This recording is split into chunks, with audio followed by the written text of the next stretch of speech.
बच्चे और मोबाइल एक बहुत ही बुरा कॉम्बिनेशन है। 2011 से 2017 के बीच 41 स्टडीज हुई थी। उसमें देखा गया कि 28% बच्चों के अंदर मोबाइल का यूजेस प्रॉब्लमेटिक है। 28% बच्चे सोते हुए मोबाइल देखते हैं और 38% में देखा गया कि ज़्यादा मोबाइल के यूज़ की वजह से उनका कंसंट्रेशन कम हुआ है। मैं हूं आपका डॉक्टर फ्रेंड डॉक्टर निमेश, मैं एक पीडियाट्रिशियन हूं और आज हम बच्चों के मोबाइल यूजेस के बारे में बात करेंगे, उसकी साइड इफेक्ट के बारे में बात करेंगे, उसको कैसे रोक सकते हैं उसके बारे में बात करेंगे और आखिर में ये भी देखेंगे कि बच्चों में कितना स्क्रीन टाइम रेकमेंडेड है। सबसे पहले तो साइड इफेक्ट की बात करते हैं। ज़्यादा मोबाइल के यूज़ की वजह से बच्चों के मेंटल और फिजिकल हेल्थ दोनों पे इफेक्ट होता है। सबसे पहला होता है इंसोम्निया। जो बच्चे रात को सोते हुए मोबाइल देखते हैं तो मोबाइल की लाइट की वजह से, खास करके ब्लू लाइट की वजह से उनके ब्रेन के सेल एक्टिवेट हो जाते हैं और हमारा जो ब्रेन शटडाउन होता है रात को सोते हुए वो डिस्टर्ब होता है और नींद खराब होती है। दूसरा होता है कि उनका अटेंशन स्पान कम होता है। 30 सेकंड का वीडियो होता है, 40 सेकंड का वीडियो होता है, फटाफट बदलते भी जाते हैं, तो उनका कंसंट्रेशन कम होता है और उनका बिहेवियर भी कंपल्सिव होता है, मतलब एक ही चीज़ वो बार बार करते रहते हैं। तीसरा ये होता है कि मोबाइल देखता है बच्चा तो कोने में बैठ जाता है, अकेला रहता है और मोबाइल देखता रहता है, तो उसकी वजह से वो बच्चा घर के एनवायरनमेंट से, घर के लोगों से या दूसरे लोगों से आइसोलेट हो जाता है।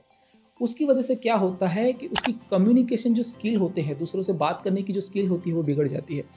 वो स्कूल में अच्छे दोस्त नहीं बना सकता, लोगों से कैसे बात करनी है वो उसको नहीं पता चलता है, तो उसकी वजह से उसका सेल्फ एस्टीम, मतलब कि उसका जो कॉन्फिडेंस है वो भी कम होता है।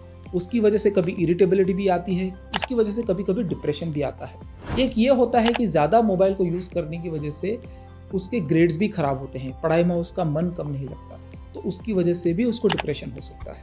एक ऑब्वियस सी चीज़ है कि जो बच्चा ज़्यादा मोबाइल देखता है वो घर के बाहर कम निकलता है, आउटडोर एक्टिविटीज़ कम करता है, उसकी फिजिकल एक्टिविटी कम हो जाती है, तो उसकी वजह से ऐसे बच्चे में मोटापा यानी कि ओबेसिटी होने के चांसेस भी बढ़ जाते हैं। सोते सोते मोबाइल देखने की वजह से सर दर्द हो सकता है, गर्दन दर्द हो सकता है, बदन दर्द भी हो सकता है। तो बच्चों में मोबाइल के एक्सेसिव यूज को रोकने के लिए हम क्या कर सकते हैं? मुझे लगता है कि इसमें सबसे ज़्यादा बड़ा काम होता है माँ बाप का और गार्डियन का होता है। आपको एक फैमिली टाइम निकालना पड़ेगा, बच्चे के साथ टाइम गुजारना पड़ेगा, उसको जो मनपसंद गेम्स है वो खेलें, उसके साथ घूमने जाएं, उसके साथ आप पेंटिंग कर सकते हो। जो बच्चों के साथ ये देखा गया है कि माता पिता ज़्यादा टाइम बिताते हैं, फैमिली टाइम देते हैं, उनका मोबाइल यूजेस कम ही होता है। दूसरा होता है स्ट्रिक्ट मोबाइल फॉर यूज़ होना चाहिए, मतलब कि मेरे घर में मेरे बच्चे को सिर्फ 1 घंटे के लिए ही मोबाइल देखना अलाउड है, तो आप ऐसा करके उसका मोबाइल स्क्रीन टाइम कम कर सकते हो। दूसरा कि आप स्मार्टफोन को एज अ रिवॉर्ड या एज अ डिस्ट्रैक्शन नहीं दे सकते।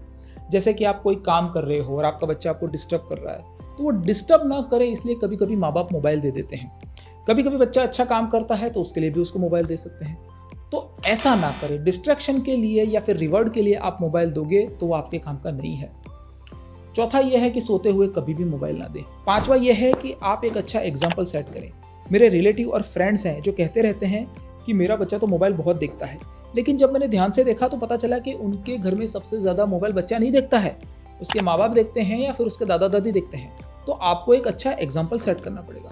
सबसे आखिर में देखते हैं कि बच्चों में कितना स्क्रीन टाइम रिकमेंडेड है, मतलब कि एक दिन में आप उनको कितने घंटे मोबाइल देखने दे सकते हैं। बहुत स्टडी में यह देखा गया है कि 2 साल से छोटे बच्चे में तो कोई भी स्क्रीन टाइम रिकमेंडेड नहीं है। अगर वो वीडियो कॉल पे आपके रिलेटिव से बात करता है तो वो अलग बात है। 2 से 5 साल के अंदर सिर्फ 1 घंटा रिकमेंडेड है और 5 से 17 साल के अंदर सिर्फ 2 घंटे रिकमेंडेड है। अगर आपका बच्चा मोबाइल पे ही होमवर्क करता है, उसके क्लास या ट्यूशन मोबाइल पे होते हैं, तो आप उसको नहीं गिन सकते। मैं हूं आपका डॉक्टर फ्रेंड डॉक्टर निमेश। अगर आपको वीडियो अच्छा लगा है तो लाइक कीजिए, सब्सक्राइब कीजिए, वीडियो को शेयर कीजिए ताकि ज़्यादा से ज़्यादा लोगों तक ये इन्फॉर्मेशन पहुंच सके। अगर आपका कोई सवाल है, आप अपने बच्चे की हेल्थ के बारे में कुछ जानना चाहते हैं तो नीचे कमेंट करें। अगर आप ये जानना चाहते हैं कि आप कच्चा अंडा खा सकते हैं कि नहीं, कच्चा अंडा हेल्दी है कि पका हुआ अंडा, तो इस वीडियो को देखने के बाद ये वीडियो ज़रूर देखें।